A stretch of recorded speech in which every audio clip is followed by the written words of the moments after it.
Oh, sorry about that. Yeah, so let me get started here. This I don't usually do live broadcasts on WPFW. Usually, my show is rebroadcast from my show on WVAI.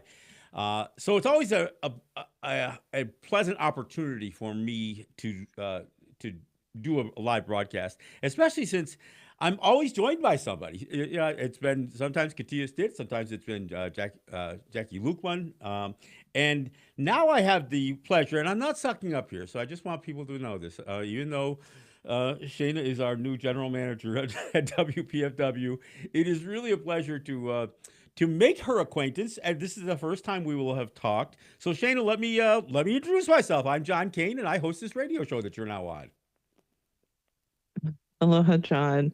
Thank you so much for having me. I'm really excited for the time we'll spend together in the next hour. Well, first off, let me. I got to clear this up because anytime I see four vowels together, it I struggle with pronunciation. So, how do I say your last name? Yeah, it's Lonoaea. That's what I thought it was, Lona. Okay, okay, I got that. All right, so my last name is Kane. I know in Hawaii that that E isn't silent and it means something completely different. So I'm not John Yeah, Kane. I am John yeah. Kane. So let me ask you another question before we get started. We're going to get right into what we're kind of trying to do here.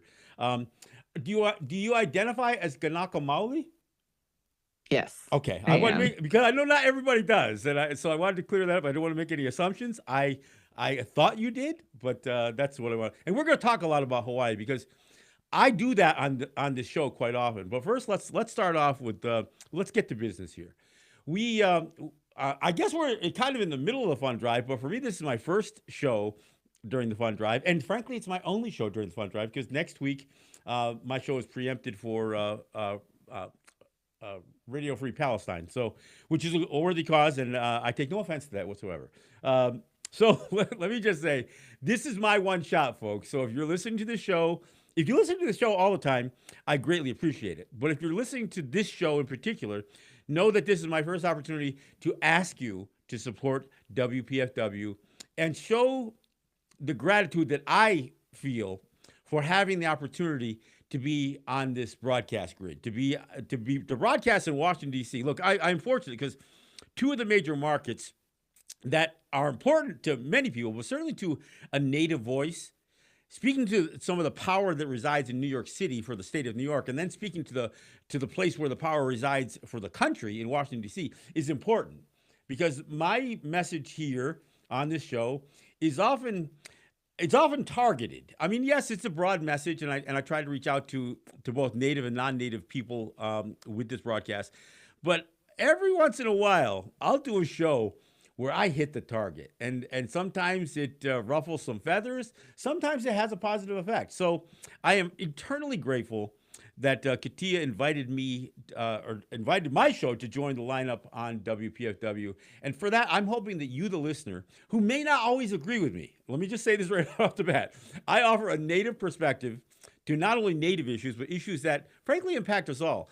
But my perspective is it's formed from my experience, from where I live. And Shane, if you don't know, I'm actually broadcasting from the Cattaraugus territory of the Seneca Nation. I have a small studio I've set up here. Since COVID, we figured out how I could broadcast without making the trip to New York or Washington. So, um, although that is something that I wanted to do. So just so you Mhm. know, I am Mohawk. I or Ganak or Gunyagahaga. That's what we say in our language. I live in Seneca territory, or the territory of the Onondaga. My wife is Oneida or Onyota Aga. See, I'm spilling a bunch of native words on you right all at once. Um, so I just wanted to introduce myself not just to you, but to those who may not be completely familiar with how how I do this show and how I get this show to you. But what I'm hoping that you will do is show some appreciation for the fact that I do this and make a donation to WPFW. And you can do that by a couple of means. The one of the easiest ways is to go online. So to go to WPFWFM.org, follow the prompts, safe, secure, easy to do. You can, and I would greatly appreciate it if, when you get the opportunity, you mention that you are making a donation in the name of Resistance Radio. It's not required. We all have goals for each one of our segments that we do here, and I don't always pay the most attention to that. And I try to advocate that people donate to the station, regardless of when they do it, regardless of what other programs they listen to, and that kind of thing. We offer a diverse lineup of programming, and that's why we call it Jazz and Justice Radio. Um, I'm less jazz and more justice, I would say, but that's part of the balance. But I'm also providing a look into justice that you may not have considered. So that's why I ask you to go online again, WPFWFM.org, or you can call 202 588 9739, or go the 800 number, which is 800 1 800 222 9739. We have Cash App, so you can go to $ WPFW FM and make a donation that way. We have an app now too. Isn't that correct? Yes, we do. And those apps usually have a real easy way to donate. It's right there on your phone, so you just click the donate button and then follow the prompts there. We are a little bit behind, and look, we are in an evolving climate by doing radio of this sort. The whole media landscape has changed. Everything from, frankly, people who produce music and how they get paid. Newspapers are struggling, magazines are struggling. We are in stiff competition with a ton of people putting information up on the internet. So podcasters, and I'm a podcaster myself. I take this show and I put it up as a podcast. But there's a lot of content out there. Some of it not so reliable. Some of it is pretty good. But we, as a radio program and as a radio station, we're still old school. And although these shows do go up as electronic information, we still require a transmitter. We still require a studio. We still require a staff. This isn't just a guy sitting at a desk with a microphone putting up information online. So we ask that you support our entire facility here, the entire radio station. So that's what we ask you to do. And we are under the gun. We're a little bit behind, but as you know, if you listen to my show on a weekly basis, I remind people every day that we are listener-supported radio. That's how we do what we do here. So Hmm. if you appreciate the diverse content that WPFW provides, I'm asking that you make a donation. I mean, you can treat us like a streaming service if that's the way you have to frame it. I mean, if you got to do, $10 a month or $20 a month, like you pay for some of your online streaming services, then do it that way. In fact, if you do it as a subscription, like if you become a sustaining member of the station, that in many ways helps us out because look, if you make a $10 a month donation as a sustaining member, we're going to clock that in as $120 a year. We're going to count it for the full year. So anything that you can do there or up above and beyond that, we greatly appreciate it. But we're behind. And look, if one caller calls in today and makes a $25,000 donation, we're good. Am I expecting anybody to do that? Well, maybe not. But Shayna, here's what I always remind people. This show broadcasts in Washington, D.C. And there are thousands of people in Washington, D.C. who make money, excuse me, who make money as lobbyists, lawyers, consultants, and many of them make it off of quote unquote Indian country. There are many people who have multi-million-dollar contracts, or at least firms that have multi-million-dollar contracts representing sometimes good, sometimes not so good Native peoples across the entire continent. And all I'm suggesting is, look, if you're in that area, if that's the work that you do, then both as individuals and as a firm, you should know that the voice that I'm providing here in Washington, D.C.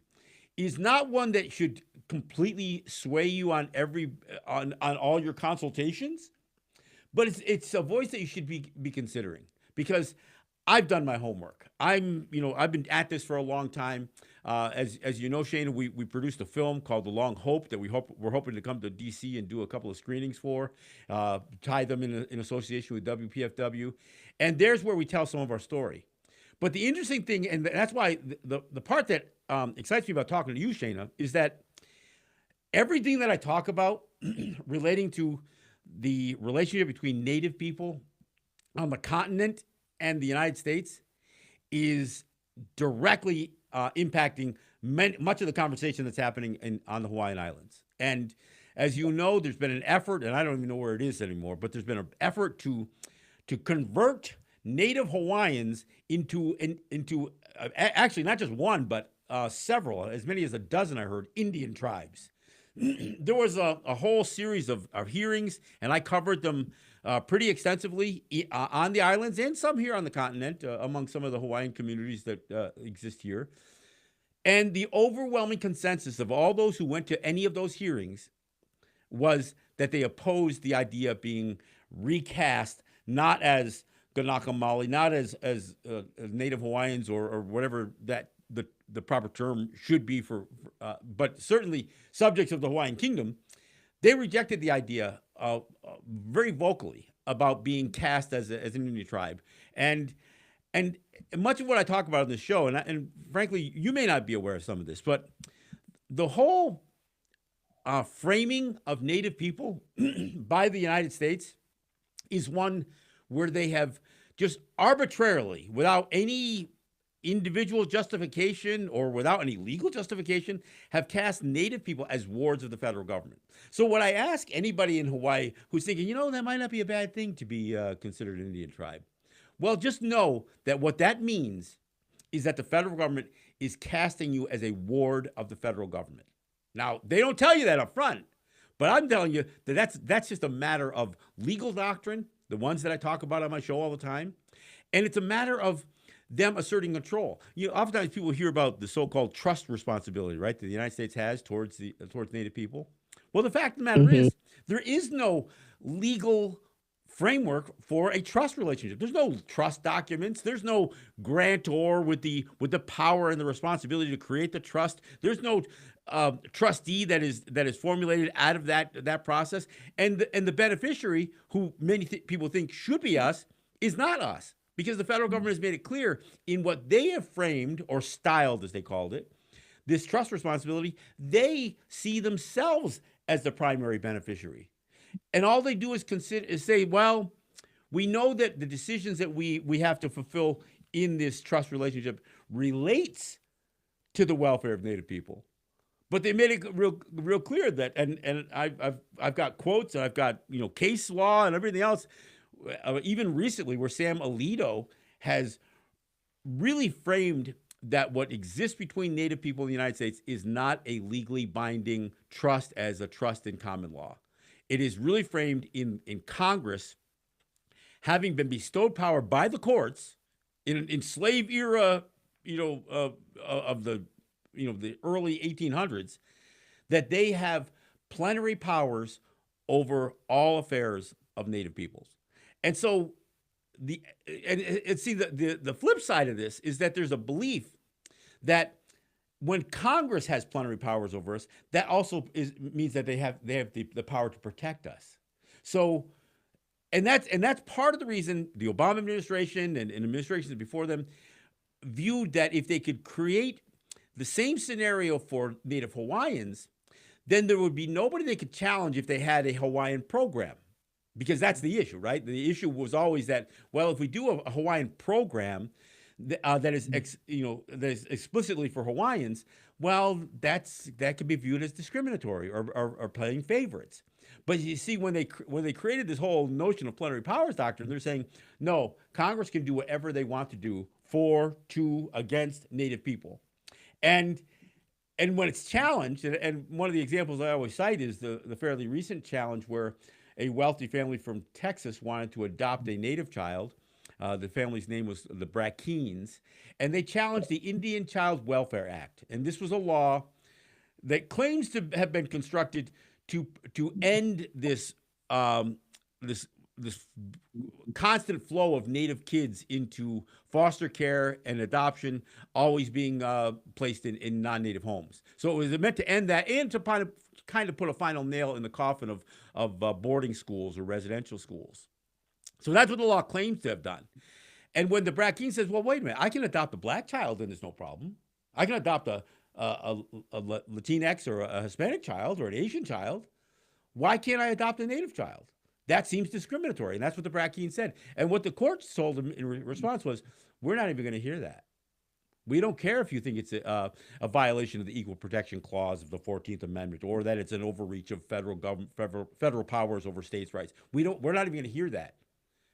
What we're saying is that Congress, when they pass a law regarding Native people, it's unchallengeable. So no, you can't even challenge it. So that's the caveat that I have to anybody in Hawaii who thinks, well, if we become an Indian tribe, then they can provide special programs. But more importantly, they control you.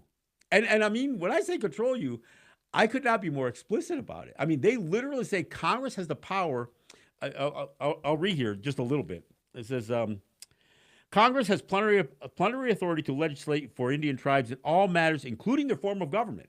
So, I mean, do people know this? Do people know that Congress can actually dismantle your native government? I mean, no matter how long it's existed, the United States retains plenary authority to divest the tribes of any attributes of sovereignty. See, now, the way this thing is pitched, in terms of becoming an Indian tribe or a dozen Indian tribes, as the case might be for Hawaii, they're saying, well, then we can recognize tribal sovereignty. You know what the problem with tribal sovereignty is? The tribal part. Because what tribal means when you stick it in front of sovereignty, it means not. It literally means that because they have bestowed upon themselves this unchallengeable and ultimate authority over every aspect of Native lives. And even the liberal justices of the court have supported this or have recognized this as settled law.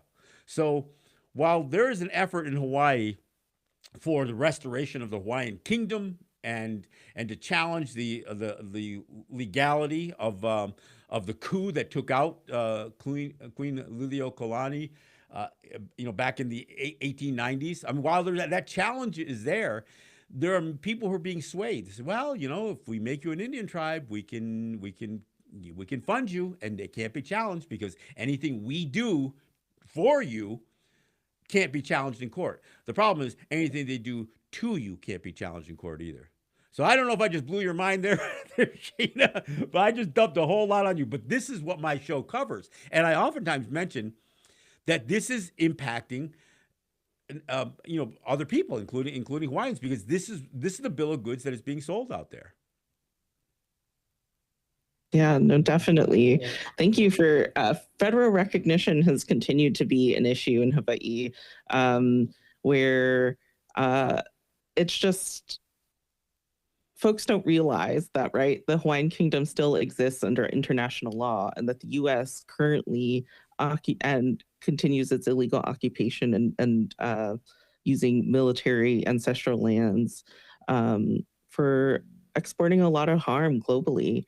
So yeah, federal recognition is a hotly contested topic. It's not one that I know. I don't know any other Kanaka that supports federal recognition. Yeah, we are our own people. We come from our own nation.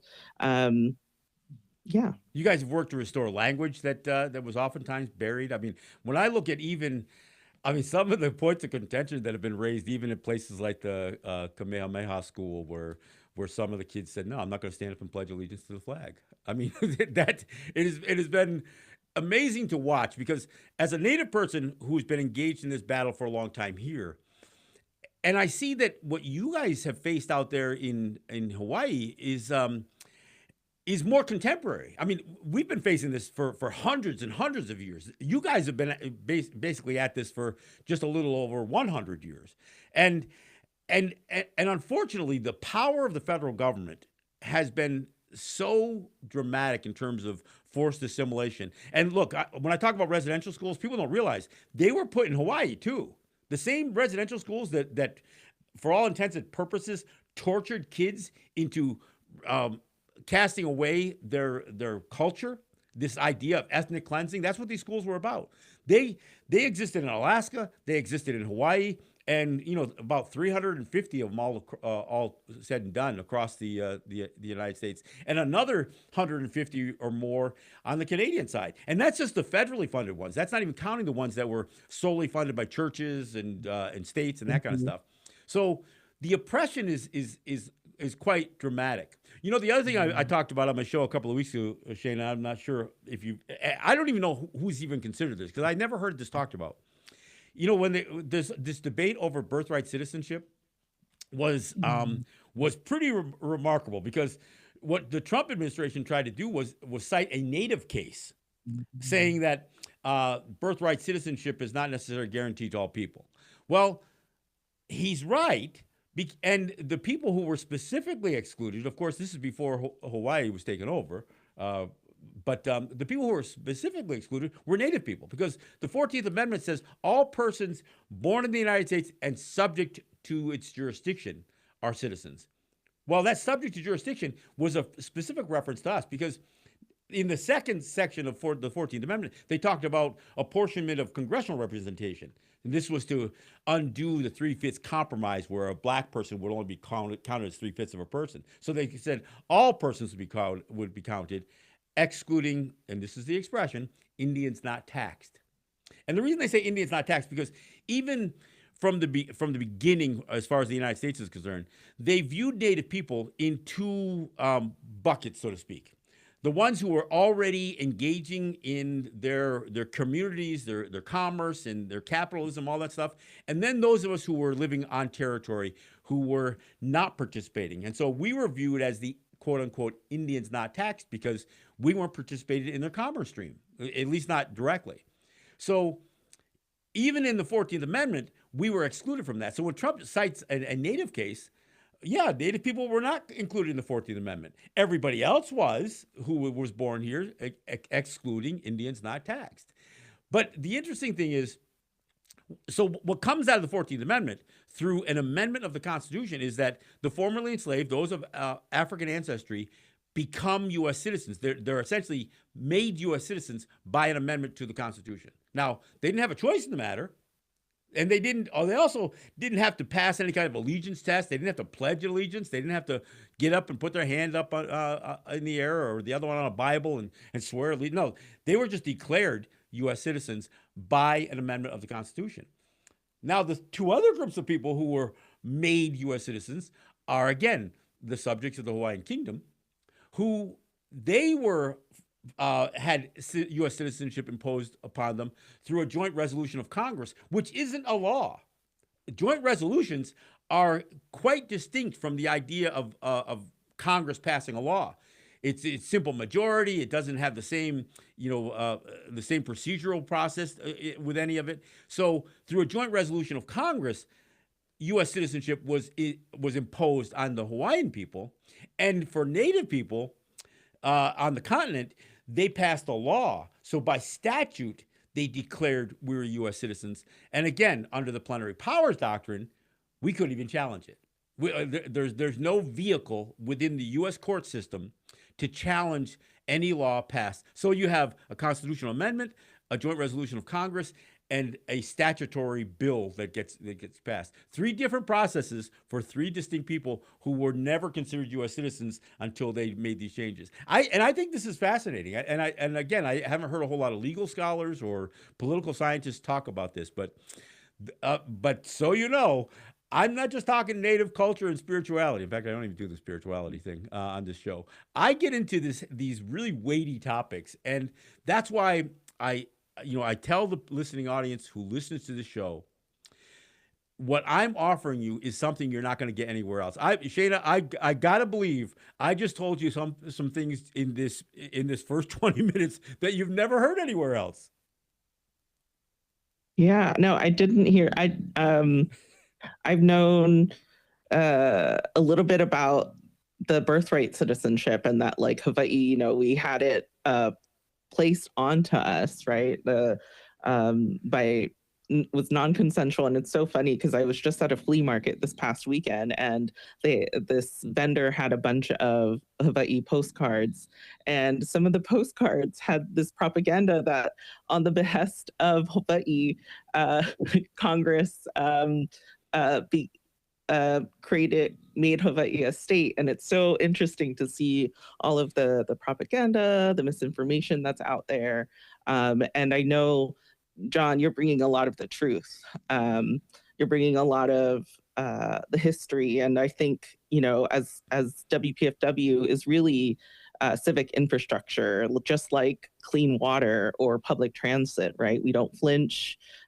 We don't chase algorithms. We chase the truth. And investing in WPFW is an act of collective healing that really keeps our narratives, our histories, our stories in our own hands, protected from corporate consolidation and government overreach. So I hope that folks are listening.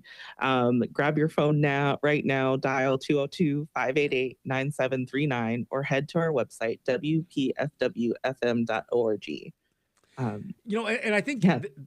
part of what I try to get people to understand is that there's a lot of misinformation out there, like you've discussed, and what we're trying to provide here is information that you're not going to hear anywhere else, and not because we don't want you to hear it anywhere else. It's just not made available, and so the fact that WPFW, and I'm pretty sure you don't have a pure Hawaiian show on your grid yet, but I'm the next best thing because I've covered so much of these Hawaiian. I've had Williamson Chang, I've had Keanu Sai, I've had Leon Siu, I've had Pua Case, I've had a number of people on my show over the years, representing some that are just there to fight for Mauna Kea, the largest mountain in Hawaii that scientists are just obsessed with putting telescopes all over the top of, or the fires that took place fairly recently, the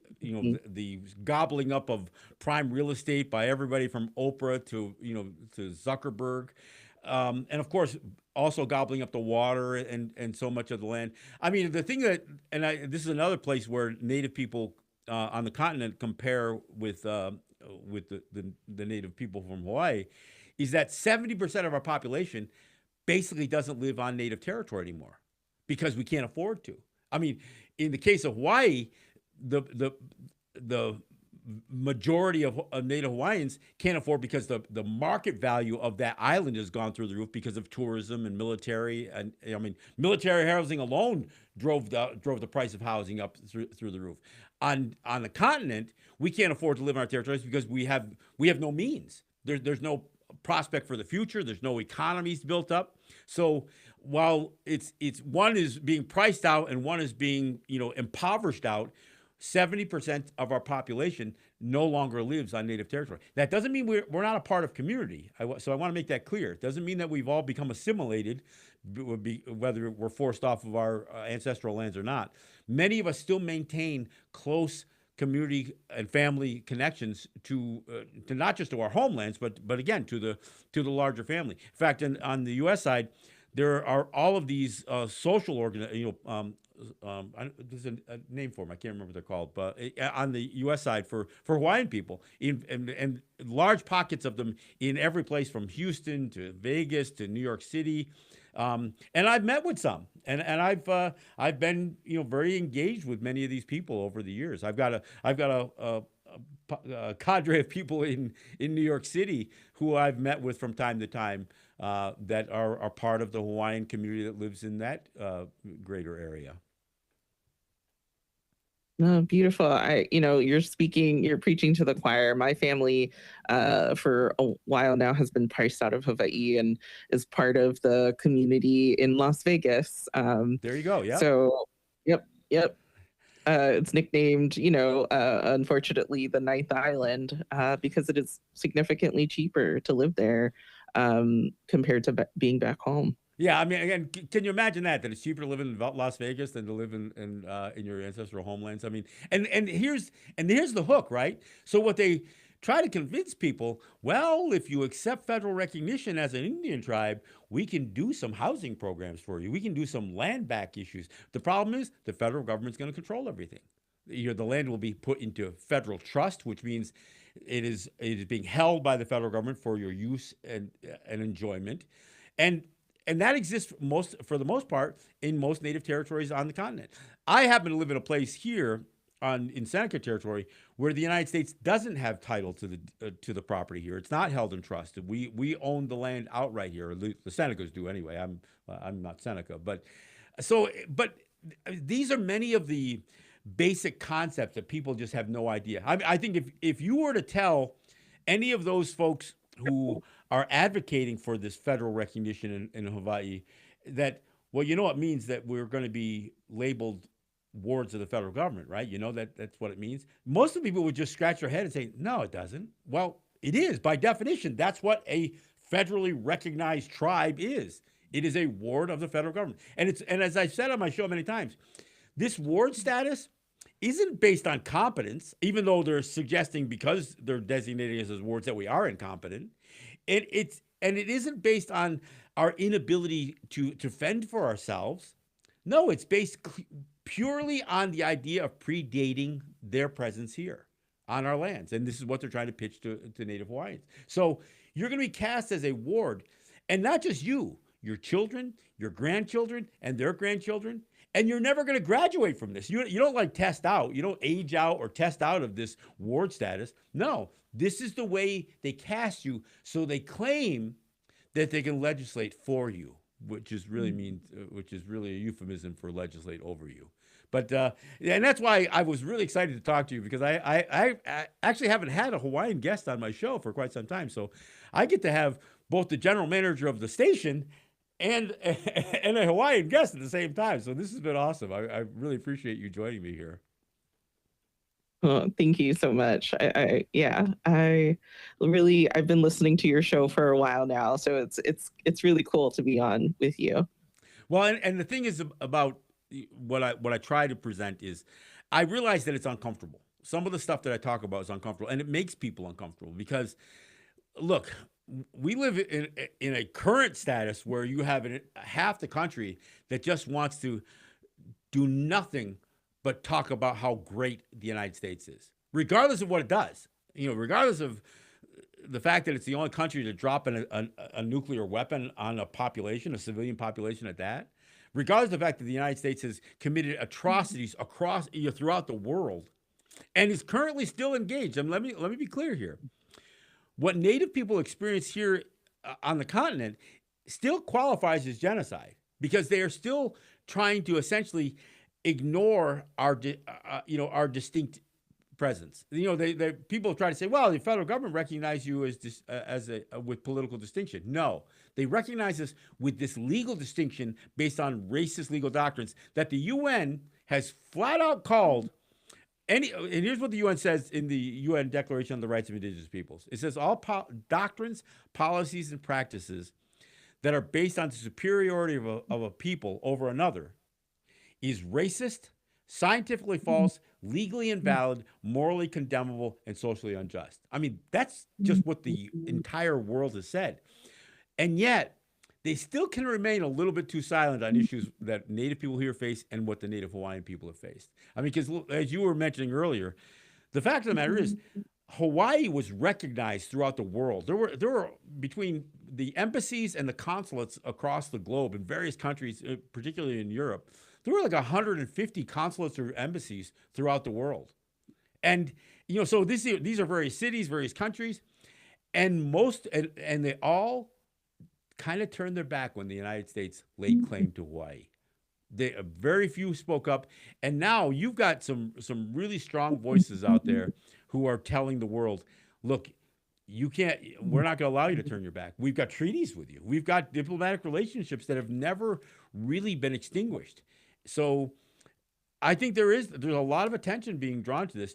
And of course, the problem with any of this stuff, and this is what I have to address on my show all the time, is that what does it mean if this house of cards collapses? Either the one that the United States created with Hawaii, or the one that's created with almost 1,000 distinct peoples on the continent. What happens if it collapses? And I think there's always this fear. And I'll give you another example. This whole idea of what does it mean to be a U.S. citizen, especially if you never asked for it and you've never pledged allegiance to the United States. And what does it mean to say, no, I'm not a U.S. citizen? What if I'm saying, no, I'm not a U.S. citizen. I'm Mohawk. I'm Gunjagahaga. And there are people who are just really indifferent about what that, well, does that mean they could deport me? Well, where are they going to deport you to? This is where we're from. So there's a lot of questions that many political scientists, sociologists, politicians, they just don't want to address. And I'm just kind of throwing it out there that we've got to prepare for what's unraveling, not just with this house of cards, but let's be honest, there's a lot that's degrading in the U.S. system. Everything from its economy to its social fabric to obviously look at the political process. I mean, they elected Trump twice. I mean, and and that in of itself should tell something, should speak volumes to people. But so no, again, without having a station like WPFW that gives me a platform to throw some of the stuff out there, and maybe it doesn't all stick, but without WPFW, my voice becomes silenced. And that's why I'm asking you to support WPFW by going online to WPFWFM.org, make a donation. Look, you can do a one-time donation. You can do a time donation. Maybe you got money coming in a couple of weeks and you want to do a time donation. Or if you want to be a sustaining member of the station, whatever route you choose, we greatly appreciate it. There's no such thing as a too small a donation, with the possible exception of zero. So we're asking you to make a donation. You can go online again, WPFWFM.org, or call in to 202-588-9739 or the 800 number, which is 1-800-222-9739. Look, and if you can, I would appreciate it if you would mention that you were making this donation on behalf of Resistance Radio. But that's secondary. That's secondary. The main thing that I'm asking you to do is to support the station. And here's the other thing I'm going to say. And I tell this anytime I do a pitch for WBAI or WPFW, I say the same thing. If you literally cannot make even a small donation, here's what I'm asking you to do. Spread the word. Tell them about this program or any other program that's on the grid and say, look, you got to listen to the station. I mean, because by word of mouth, what you do is you grow the listenership, and then of course you grow the base for donations. So if you can't do anything else, please spread the word. Tell them that there's this crazy Mohawk guy who's on the radio who says some things that just doesn't jive with everything I was taught in school. Well, that's absolutely correct. It doesn't jive with everything you were taught in school. But I mean, whatever the case may be, do what you can to get people to tune it in and to check out much of the programming here, including Resistance Radio, because that's how we're going to grow the station. And we are, again, we're in a tough environment. Shayna, I don't know what you did before you did this, but this is a tough gig. I mean, because we are battling against the tide of technology, so to speak. And it's not that we're not. Look, we got an app. We the stuff streams live online. So we're not totally like handing out stone tablets here. We're not that ancient, but we are trying to sustain a valuable means of communication, and radio still has value. I mean, one of my friends back at WBAI, Michael G. Haskins, he says the difference between what we do and what podcasters do specifically is that we broadcast. That means that we put our information out for the whole world to come upon intentionally or by accident, which on the contrary, or by doing podcasts and only doing stuff online, that's narrowcasting. People have to look for you. They got to know to find you. But the idea of putting our voices and our music and our, all of our programming out in the world, I mean, we're literally casting it into the air to be for people to find accidentally on the radio, accidentally any other way possible. So, and I know that many of the demographics of the typical Pacifica audience is older. But that's all the more reason that I'm asking you to spread the word. Let young people know that we do this program, and we do this program because you're my target. My ultimate target are younger people, because it's harder to move older people. We have been so conditioned by everything from politics to religion to, again, how American history has been pitched to us. I mean, it's crazy to me, Shayna.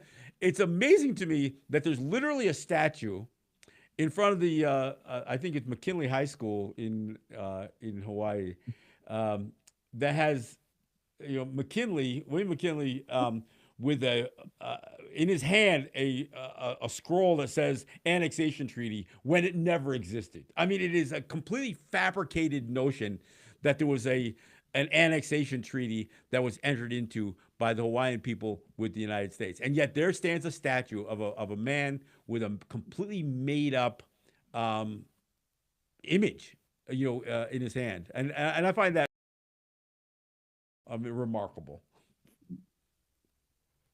Yeah, it's uh I've seen that statue many a time back home in Hawaii, I'll bet. and that also is contentious. There's been a number of protests against having that statue there because it's just ahistorical, and we should be uplifting the local and Kanaka heroes that have created beautiful impact in our communities and our neighborhoods. Well, and Um, there's many. I mean, there are many people who who spent their entire lives. Some of them shortened. I mean, I think about Israel, and he's most people know him for his rendition of "Somewhere Over the Rainbow," but he did protest songs. Most of his his repertoire was protest songs, and I think if anybody who's ever heard his version of somewhere over the rainbow, they should dig a little deeper. Because I think there's a lot of times musicians their music is misinterpreted because it's narrowly. I think about another famous musician, Bob Marley. There are people who will listen to Bob Marley's Buffalo Soldier song and not understand his sarcasm, not understand that he wasn't promoting the Buffalo Soldiers. He was actually sarcastically referring to Buffalo Soldiers as fighting for America when they they had to fight for their lives while being enslaved, and even the role that many of them played in the Civil War. But but I think about guys like Is and some and many others. I mean, there's been so many poets and writers and performers. I've had Kiko on my on my show as well in New York. So, I mean, there's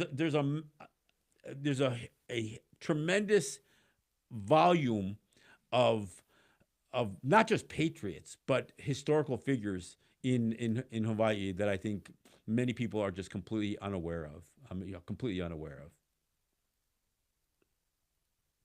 Yeah, you're reminding me a lot of an ancestor, Honani K. Trask, who There you go. Yep. spent about she spent about 10 years on the continent learning from Black radical traditions and from Native peoples in the organizing and movement work um, that she then brought home and really helped to uh, for folks to open their eyes and to see what's going on.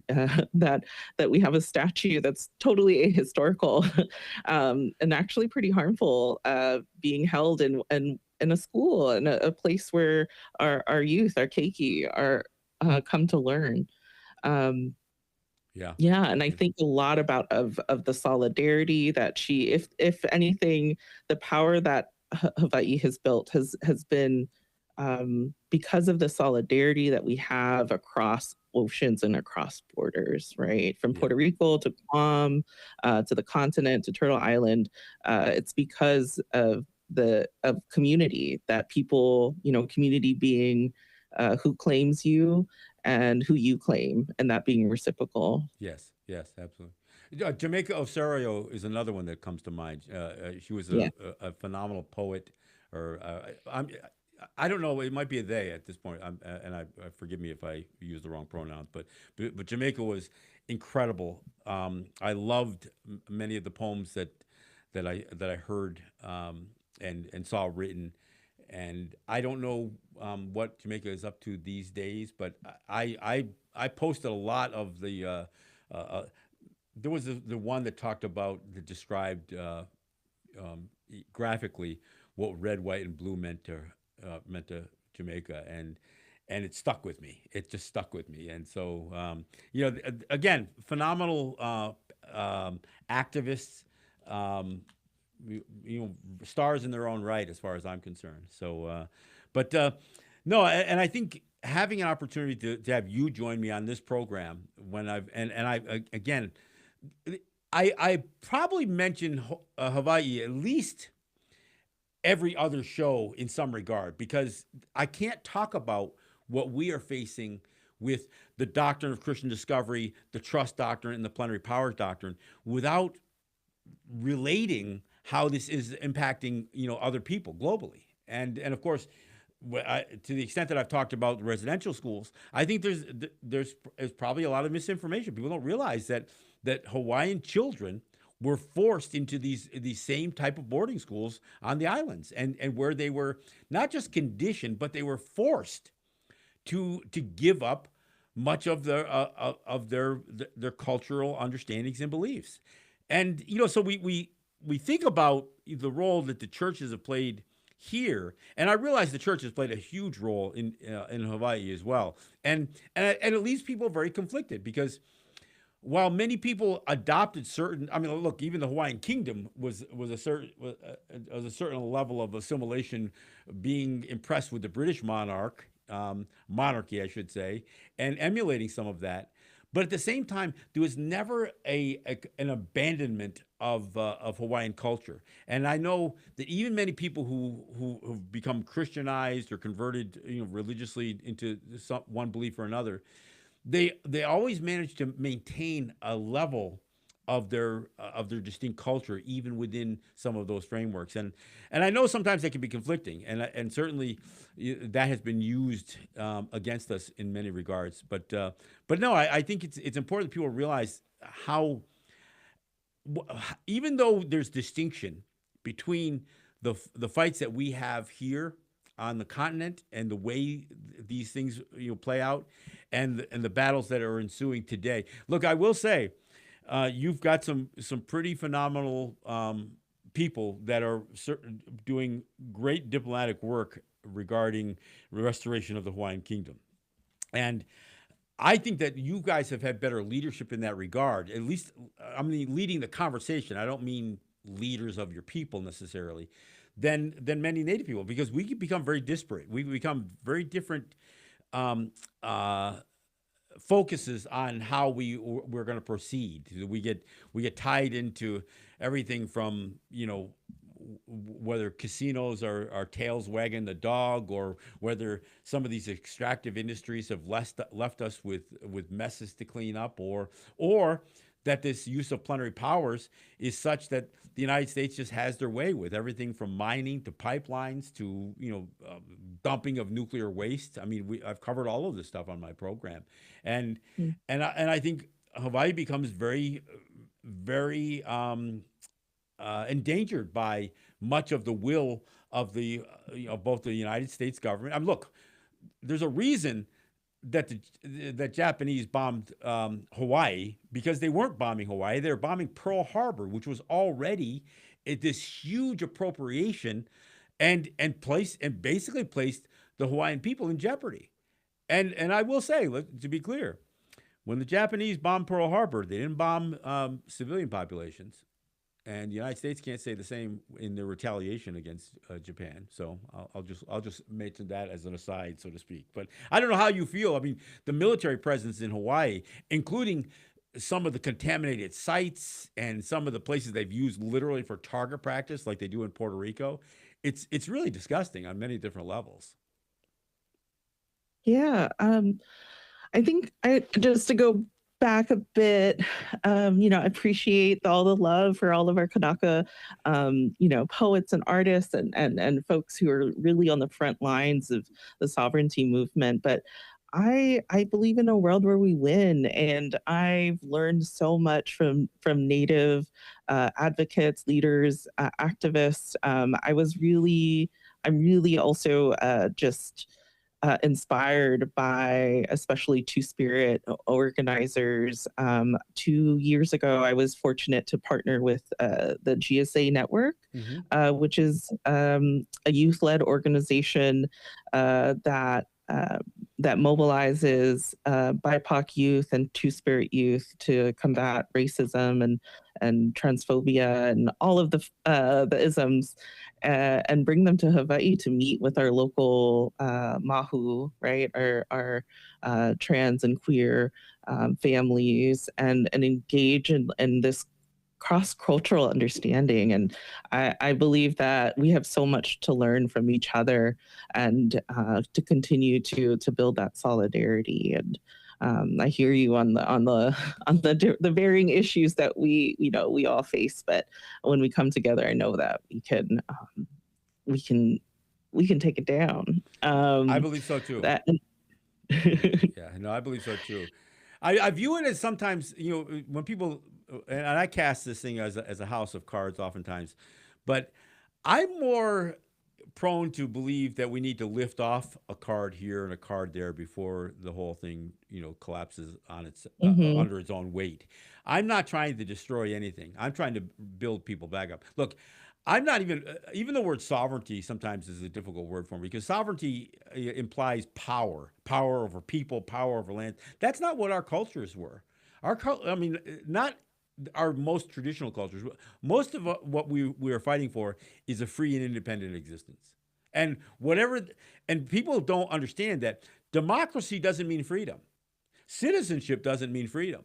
These are all other types of constraints that they are processes by which you try to come up with the means to for decision making, but it's not consensus. It isn't. I mean, it is something oftentimes it's just the loudest squeaky wheel, so to speak, and it's mob rule, and that's what we've seen. Even when that mob may not be the majority, it could be the most vocal or the most violent group that wins the day in many of these processes, and that's why I say, look, I promote peace. I promote nonviolent direct action, but I promote action. I think it's not enough. We've got a whole lot of Facebook warriors and TikTok warriors and Instagram warriors and that kind of stuff. But some of us sometimes we just got to get up. I know since COVID, it's hard to get people to congregate. And I don't mean just to protest. I don't mean rally for the sake of rallying. I mean congregate. Um, one day I will make it to Hawaii, but I won't go as a tourist. I will only go as a guest, and that's been my commitment. So, look, I want to thank you. We're almost out of time, so let's do the final leg of business here and encourage people who are listening to this show and who listen to this radio station, this unbelievable radio station, to make a donation to support WPFW. You can do so by going online to WPFWFM.org. Follow the prompts. There's any number of ways that you can donate online. We have an app that you can use, the WPFW app that you can use and donate there. You can call by dialing 202-588-9739 or the 800 number, which is 1-800-222-9739. Or you can use Cash App, which is $WPFWFM. Look, by whatever means you can, please support this station, whether you can do it financially or do it by, like I said earlier, word of mouth. Tell people about this station that may not know of it. Because look, we're not Fox News here. We are a relatively small voice in a incredibly voluminous layer upon layer of information and misinformation. But we're true. We're true. We're true to the music. We're true to justice, and we're true to each other. So I ask that you support WPFW by going online or making a phone call. Any final thoughts from you, Shayna? Just thank you, John, and also thank you, Lenora, for your generous donation, for coming in and supporting this show and WPFW. I really appreciate you, John, and the perspective that you bring. Yeah, let's I continue hope to you'll I connect. hope you'll join me again. And look, if an issue comes before you that you think ties us together once again, by all means, reach out. Let's do this again. I'd love to have you join me again. Yes, I love it. Thank you so much, John. All right. This is John Kane, and this has been Resistance Radio. Yahweh. Aloha.